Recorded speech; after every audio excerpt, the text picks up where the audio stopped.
Breaking tonight, an Illinois judge has removed President Trump from the state's primary ballot, citing, quote, an insurrection ban, joining Maine and joining Colorado.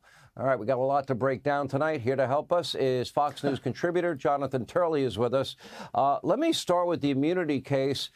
I always felt it was the right thing for the court to take up, but I never had the confidence that they would. And they're expediting this, but we expect that, in fact, arguments will be made in late April, probably won't get a decision until June, perhaps late June. Well, that butts right up until July, the month of the Republican National Convention. I would argue, how do you possibly have a case that close to a presidential election? Well, that is going to be the question facing likely the Department of Justice, assuming just for the purposes of argument that Smith prevails. I mean, Trump's claim is quite sweeping, and there are likely to be justices that won't sign on to that. But some of the justices clearly have reservations. While Trump's argument might be sweeping, they may view the D.C. Circuit opinion to be sweeping in itself. That is, they're unsure of where that line is drawn. So let's assume for a second that they rule for Smith and they send back what's called the mandate to the district court for the trial to go forward. If that happens in June, the trial judge has to get through pretrial motions that could take easily a couple of months. Then the trial itself can take 3 months. Now, if you do that, you're getting awfully close to the election. And the Department of Justice has long had a rule not to have elections within a couple of, trials within a couple of months of elections. Now, even though Jack Smith has been given a lot of discretion, that policy rests with Maine justice. And I think the Attorney General himself really should sign off on departing from that policy.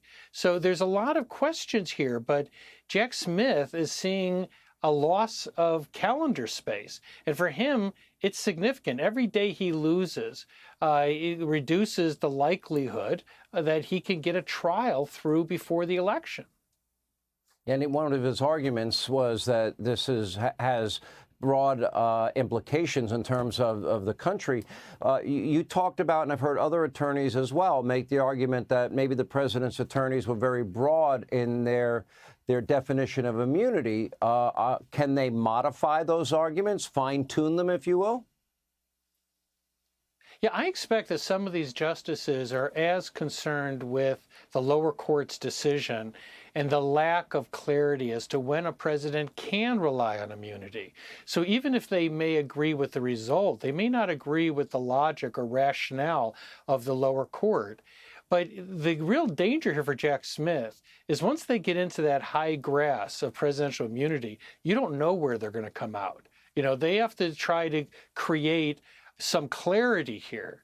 And that's what is surprising. Many people felt that the court would just want this cup to pass from their lips and just say, we're not going to review it. Now that they're going to review it, they're going to have to lay down some new law here. And this could not be more important. You know, how they define these immunities has a huge impact on our separation of powers and the three branches of our government. If Donald Trump and his attorneys called you and they said, what arguments would you make in that immunity case? What would your arguments be? Well, you know, there's a number of questions that were left unanswered by the lower court decision. For example, let's assume that Trump was not running for that election, but objecting to another person being certified an election he was not a candidate in. Would that also be outside the scope of the protected speech or the immunity?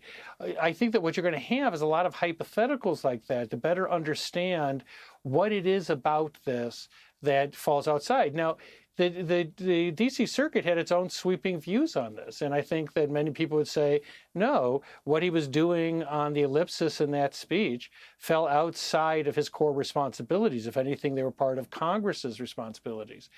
But the Supreme Court doesn't have the luxury sometimes of generalities. They often retreat to it.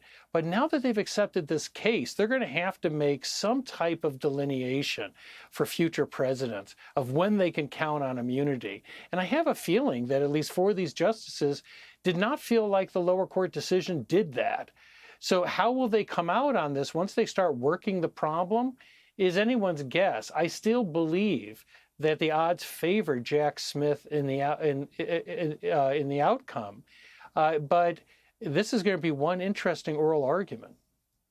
It's going to take a lot of time. It will be interesting. Let's move on to the other issue, and that is Donald Trump being on the ballot, Illinois now joining the states of Colorado and the state of Maine. And again, in this particular case, the word insurrection was used. Last I checked, Professor, Donald Trump was never charged with insurrection, not even in the Jack Smith case, the January 6th case in D.C., let alone convicted of insurrection or citing an insurrection. How is it possible that they could cite that as the reason for removal from a ballot? Well, the advocates are arguing that insurrection, when this amendment was written, was meant to include a much broader range of conduct, even something like a riot. Many of us disagree with that. What is really odd about this Illinois decision is that most judges are waiting to hear from the Supreme Court. The expectation of many of us is that the court is going to reject this claim, is going to reject this theory. And yet this judge decided to break from the other judges and say, no, I want to go on record. It's like paddling furiously to get on the Titanic before it sinks, just so you can be on the list of those lost at sea. I mean, because, the Supreme Court's going to be ruling on this shortly. It doesn't look that good. And this judge basically just replicated the Colorado decision and said, me too. In some ways, I don't think that's going to play well with the justices. It reaffirms the fear expressed by people like Justice Alito and others who said, look, if we allow this, it's just going to allow this sort of tit-for-tat type of rulings from various states. The rush of this judge to get in her own opinion to disqualify Trump in Illinois, I think will only magnify those concerns for the court. All right, Jonathan Turley, thank you as always for your expertise.